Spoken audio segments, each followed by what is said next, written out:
Hello അസ്സാം വലൈക്കും. പുതിയൊരു വീഡിയോയിലേക്ക് എല്ലാവർക്കും സ്വാഗതം. അപ്പം ഇന്ന് മുഹറം 9 കേട്ടോ. അന്ന് ഷൂട്ട് ചെയ്തിട്ടുള്ളൊരു വ്ളോഗാണ്. നോമ്പുള്ളൊരു ദിവസമാണ്. അപ്പോൾ രാവിലെ തന്നെ നോമ്പില്ലാത്ത ആൾക്കാർക്ക് ഒരു തട്ടിക്കൂട്ടി ബ്രേക്ക്ഫാസ്റ്റ് റെഡിയാക്കി കൊടുത്തിട്ടുണ്ട്. അപ്പോൾ അവരത് കഴിച്ചുകൊണ്ട് നിൽക്കുകയാണ്. പിന്നെ ഇതാ ഇക്കാക്ക് ചിക്കൻ വാങ്ങിച്ചുകൊണ്ട് വന്നിട്ടുണ്ട്. അപ്പം ചിക്കൻ കറിയും നെയ്ച്ചോറാണ് കേട്ടോ ഉച്ചയിലേക്ക് ആക്കാമെന്ന് വിചാരിക്കണേ. പിന്നെ ഒന്നാമത് നോമ്പില്ലാത്ത ആൾക്കാർക്ക് ഉച്ചയ്ക്ക് കഴിക്കുകയും ചെയ്യാം. എനിക്ക് നോമ്പ് തുറക്കുമ്പോഴേക്കും ആയി എന്ന് വിചാരിച്ചിട്ടാണ് അങ്ങനെ ഇപ്പം തന്നെ റെഡിയാക്കുന്നത്. അല്ലെങ്കിൽ പിന്നെ അവർക്ക് ഞാനിപ്പം എന്തെങ്കിലും ആക്കണം, പിന്നെ കുറച്ച് ഞാൻ വീണ്ടും ഫുഡ് ഉണ്ടാക്കണം. അപ്പോൾ അത് വേണ്ടാന്ന് കരുതിയിട്ട് ഒറ്റയടിക്ക് പരിപാടി കഴിക്കാമെന്ന് വിചാരിച്ച്. പിന്നെ എൻ്റെ അനിയനും കൂടി നിൽക്കാൻ വന്നിട്ടുണ്ടോ. അപ്പം നല്ല മഴയില്ല എല്ലാ സ്ഥലത്തും. അപ്പോൾ അതുകൊണ്ട് തന്നെ സ്കൂളൊക്കെ ലീവാണ്. അപ്പം അതുകൊണ്ട് അവനും കൂടി നിൽക്കാൻ വന്നിട്ടുണ്ടോ വീട്ടിലേക്ക്. അപ്പോൾ അവർക്കൊന്നും നോമ്പില്ല, കുട്ടികൾക്കുമില്ല, അനിയനക്കും നോമ്പില്ല. അപ്പോൾ അതാ അവർക്ക് ഞാൻ വേഗം ചോറൊക്കെ റെഡിയാക്കുന്നുണ്ട്. അപ്പോൾ നെയ്ച്ചോറും ചിക്കൻ കറിയായിട്ട് ആക്കാമെന്ന് വിചാരിക്കുന്നത്. അതാകുമ്പോൾ പണി വേഗം കഴിയുകയും ചെയ്യും.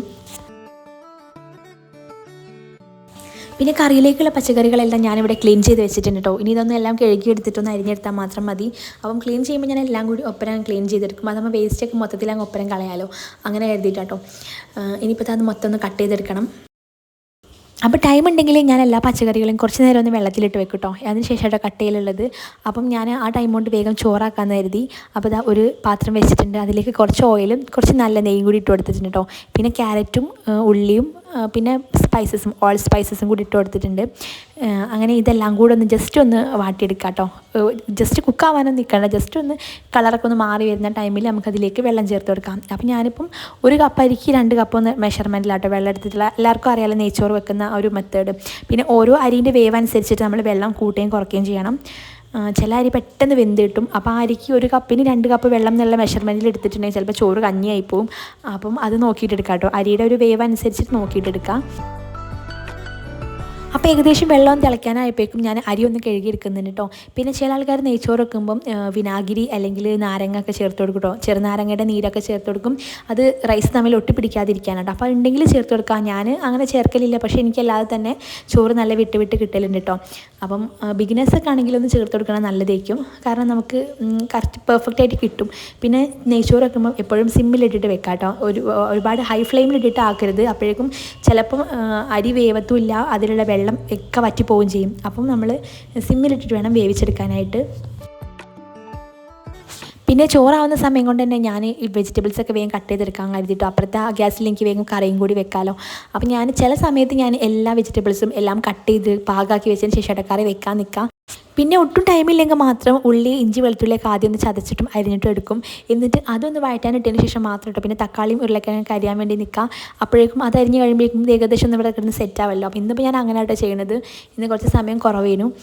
പിന്നെ ഇതാ ഞാൻ കറി വെക്കാൻ വേണ്ടിയിട്ട് കുക്കർ അടുപ്പത്തേക്ക് വെച്ചിട്ടുണ്ട്. അതിൽ വെളിച്ചെണ്ണ ഒഴിച്ച് കൊടുത്തിട്ടുള്ളത്. പിന്നെ അതിലേക്ക് ഉലുവയും പിന്നെ ഇഞ്ചി വെളുത്തുള്ളി ചതച്ചതും കുറച്ച് കറിവേപ്പിലയും പിന്നെ 1 ടേബിൾ സ്പൂണ് മുളക് പൊടിയും കൂടി ടൈമിൽ ചേർത്ത് കൊടുക്കാം. ഇങ്ങനെ ചേർക്കുന്നത് എന്തിനാണെന്ന് വെച്ചാൽ കറിക്ക് നല്ലൊരു കളർ കിട്ടാൻ വേണ്ടിയിട്ടാട്ടോ. കറി റെഡി ആയി കഴിഞ്ഞാലും ആ ഒരു റെഡ് കളർ കറിക്ക് കിട്ടാൻ വേണ്ടിയിട്ടാണ് ഇങ്ങനെ വറവിൽ നമ്മൾ മുളക് പൊടി ചേർത്ത് കൊടുക്കുന്നത്. പിന്നെ മുളക് പൊടി ചേർത്താൽ അത് കരിയാതെ നോക്കണം. ഒരുപാട് അങ്ങ് ഹൈ ഫ്ലെയിമിൽ ഇട്ട് കഴിഞ്ഞാൽ മുളക് പൊടിൻ്റെ ആ ഒരു കളർ മാറും, അതിൻ്റെ ടേസ്റ്റും മാറും, കരിഞ്ഞ ടേസ്റ്റ് വരും കേട്ടോ. അപ്പോൾ നമ്മൾ പിന്നെ എങ്ങനെ കറി വെച്ചാലും ആ ഒരു ടേസ്റ്റ് ആയിരിക്കണം മുന്നിട്ട് നിൽക്കുക. അപ്പം മുളക് പൊടി ചേർത്ത് കൊടുക്കുന്ന സമയത്ത് നല്ലപോലെ സിമ്മിലാക്കി വെക്കുക. മുളക് പൊടി ചേർത്ത് ജസ്റ്റ് ഒന്ന് മിക്സ് ചെയ്തതിന് അപ്പം തന്നെ ഉള്ളിയും കൂടി ഇട്ട് കൊടുക്കുക കേട്ടോ. പിന്നെ ഇതാ ഉള്ളിയും തക്കാളിയൊക്കെ ഒന്ന് നല്ലപോലെ ഒന്ന് വഴണ്ട് വന്നപ്പോഴേക്കും ഞാൻ അതിലേക്ക് ആവശ്യമുള്ള പൊടികളൊക്കെ ഇട്ട് കൊടുത്തിട്ടുണ്ട്. മുളക് പൊടി, മല്ലിപ്പൊടി, മഞ്ഞൾപ്പൊടി, പിന്നെ കുരുമുളക് പൊടി, പെരുംജീരകപ്പൊടി, നല്ല ജീരകം, കുരുമുളക്, അങ്ങനെ കുറച്ച് പൊടികളെല്ലാം ചേർത്ത് കൊടുത്തിട്ട് ഉരുളക്കിഴങ്ങും ചിക്കനും കൂടി ഇട്ട് കൊടുക്കുന്നുണ്ട് കേട്ടോ. ഇനി ചിക്കനും ഉരുളക്കിഴങ്ങും കുറച്ച് നേരം ഞാൻ ഇങ്ങനെ വെക്കും. അതായത് ചിക്കനിലേക്ക് ആ മസാലയൊക്കെ നല്ലപോലെ ഒന്ന് പിടിച്ച് കിട്ടാൻ വേണ്ടിയിട്ടാണ്. അതിന് ശേഷം കേട്ടോ ഞാൻ വെള്ളം ഒഴിക്കലുള്ളത്.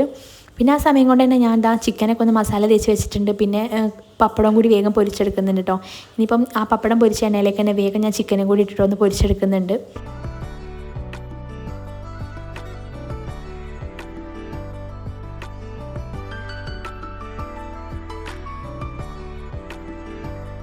അപ്പോൾ കറി ഇതാ ഒരു 3 വിസിൽ അടുപ്പിച്ചപ്പോഴേക്കും റെഡി ആയിട്ടുണ്ട്. ചിക്കനും ഉരുളക്കിഴങ്ങൊക്കെ നല്ലപോലെ വെന്ത് വന്നിട്ടുണ്ട് കേട്ടോ.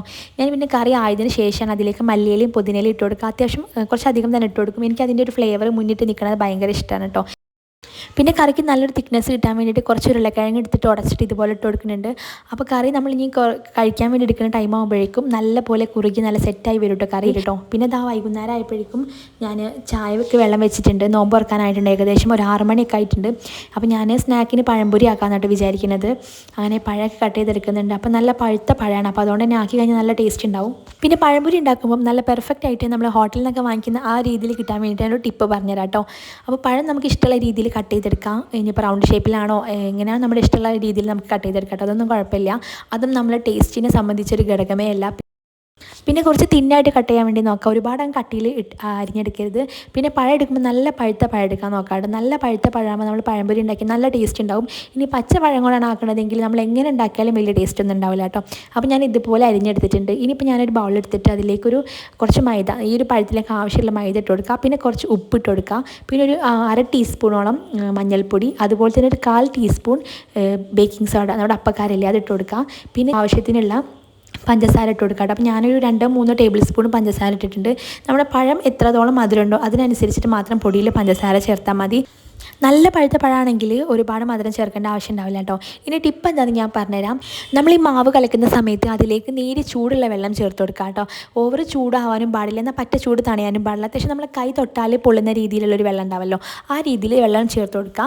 എന്നിട്ട് നല്ലപോലെ മാവൊന്ന് കലക്കിയെടുത്തതിന് ശേഷം ഇതിലേക്ക് ഞാൻ 1 ടേബിൾ സ്പൂൺ അരിപ്പൊടിയും പിന്നെ മധുരം നോക്കിയിട്ട് പാകത്തിന് പഞ്ചസാരയും കൂടി ഇട്ട് കൊടുത്തിട്ടുണ്ട്.